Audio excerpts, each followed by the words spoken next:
the question is, how is a team like an octopus? I had been looking for a long time to try to figure out what do people mean when they talk about group consciousness, because that sounded like, what are you talking about? We don't even know what one person's consciousness is, let alone a group consciousness.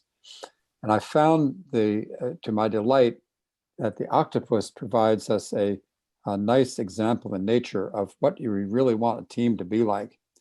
And so I'm going to tell you something and then give you a short quiz here. So a little bit more about octopuses. Octopuses are one of the smartest animals on the planet besides us. They not only have a sense of humor in laboratories, they'll play practical jokes on lab technicians.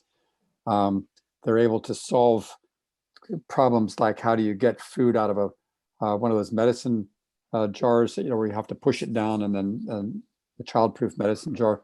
They'll solve that much faster than a chimpanzee. And they're the only other animal that, when it gets angry at its kind, throws rocks at them, besides us. So were it not for some quirks of the way evolution happened, it might be that they were the dominant dominant species on the planet. And they're very interesting because they separated from us 800 million years ago, well before the Precambrian explosion.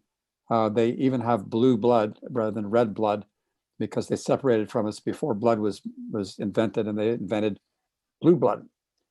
So what can we learn from the octopus? Then the question is, how many brains does an octopus have? So I would like you to put that in the chat, if you would. How many brains does an octopus have? And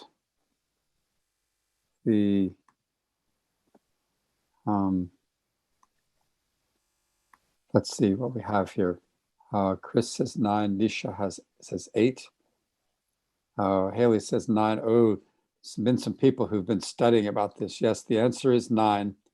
There's a brain in each arm, and there's also a central brain that acts more like a facilitator than anything else. It's not really a command and control system. The arms each have their own personalities, and they collaborate as opposed to just being told what to do. So what can we learn from this? First of all, if you make the analogy to people, and we've got a bunch of people together, they may do a fairly good job of coordinating, but they can certainly use a little bit of central facilitation to make them work much better. That's what the octopus lesson is saying. And so how do you have that central facilitation, a body that's responsible for the collective of the eighth, without having it be a power over system? And that's the challenge of making an effective team.